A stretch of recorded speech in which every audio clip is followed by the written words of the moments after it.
All right, let's dive into one of the most baffling unsolved cases in American history. I mean, this is a story that kicks off on a totally normal day and ends as pure, absolute legend.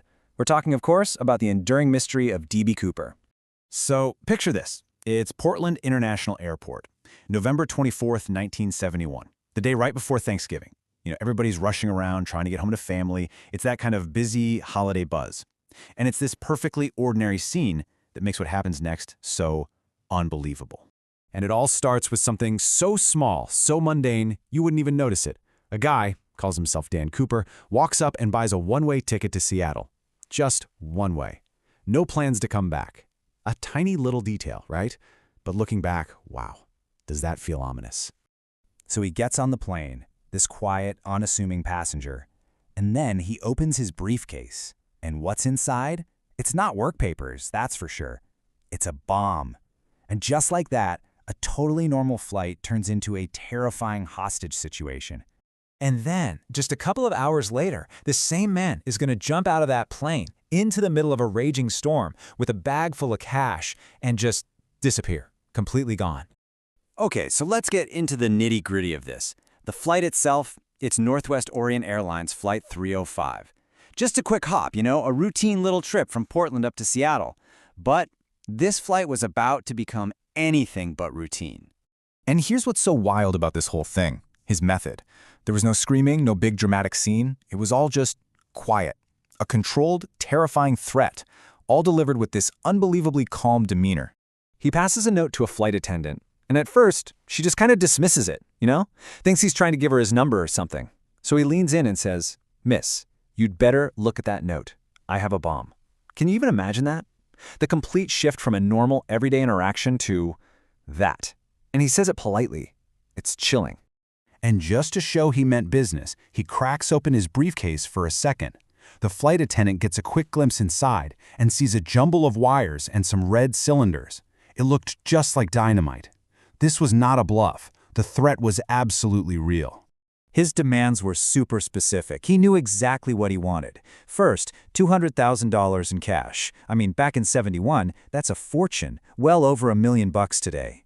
He wanted a fuel truck waiting in Seattle. And here's the really interesting part, 4 parachutes. Not 1, not 2, but 4. This guy had a plan, down to the last detail. So they land in Seattle. The authorities meet his demands, and he gets the cash and the parachutes. And then he does something nobody expected. He lets all the passengers go. Just lets them walk off the plane. But he keeps the flight crew. Why? Because his plan was far from over. He orders them to take off again. So now the plane is back in the sky, supposedly heading for Mexico City. But here's the thing. They're flying right into a nasty storm. And this is it. This is the moment Cooper starts getting ready for his big vanishing act. You have to understand the conditions outside were just awful. I mean, totally brutal. It's pitch black, it's raining hard, the wind is howling, and it is freezing cold. And below him, nothing but the dense, rugged wilderness of the Pacific Northwest. And he's about to do this from 10,000 feet up. 10,000 feet! That's almost 2 miles straight down into a storm at night. The amount of risk here is just off the charts. It's almost impossible to wrap your head around. The crazy part is, the crew didn't even see him go. They just felt it. Around 8:13 p.m., there was this sudden change in the cabin pressure. He had made them lower the rear stairs of the plane, and in that moment, his weight was gone. He just stepped out into the night, and poof, vanished. In fact, because of what he did, they had to invent a whole new safety device called a Cooper vane for all Boeing 727s, just to make sure nobody could ever pull a stunt like that again. Well, as you can imagine, his disappearing act kicked off one of the biggest and most expensive manhunts in FBI history. They even gave it a cool code name, NORJAC, for Northwest Hijacking. They had teams combing the ground in the area where they thought he landed for weeks. And they found nothing. Absolutely nothing. Not a parachute, not a body, not a dollar. And I mean, the trail went ice cold. Look at this. For almost a decade, silence. 9 years go by, no evidence, no leads. It was like the guy and all that cash just vaporized into thin air. That is, until 1980. So, in 1980, a little boy is just digging in the sand on a riverbank along the Columbia River, and what does he find? A few bundles of rotting $20 bills. The FBI checks the serial numbers, and It's a match. It's Cooper's ransom money. But here's the thing. It's only $5,800 out of $200,000. So this didn't solve the mystery. It just made it weirder. How did just this little bit of cash get here? And where in the world is the rest of it? With so few real clues, the actual man, Dan Cooper, started to fade away. The official investigation pretty much hit a brick wall. And that's when the public imagination just ran wild with it. He became a legend, a myth.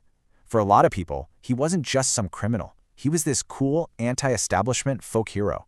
So the big question on everyone's mind was, what on earth happened to him after he jumped? Really, the whole debate boils down to two main theories. Did he survive or did he perish? The "he survived" camp points to his plan. I mean, it was so detailed, so calculated.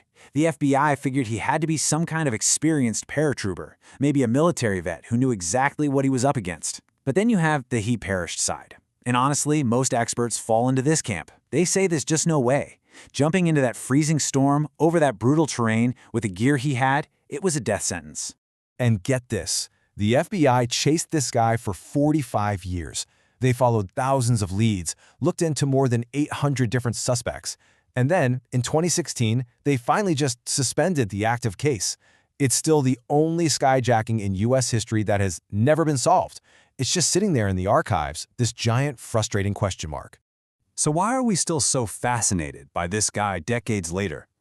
I think it's because he breaks the mold, you know? He wasn't your typical bad guy. By all accounts, he was calm, he was polite, and most importantly, he didn't hurt a soul. He was like a ghost in a business suit who pulled off this incredible heist and then just clocked out.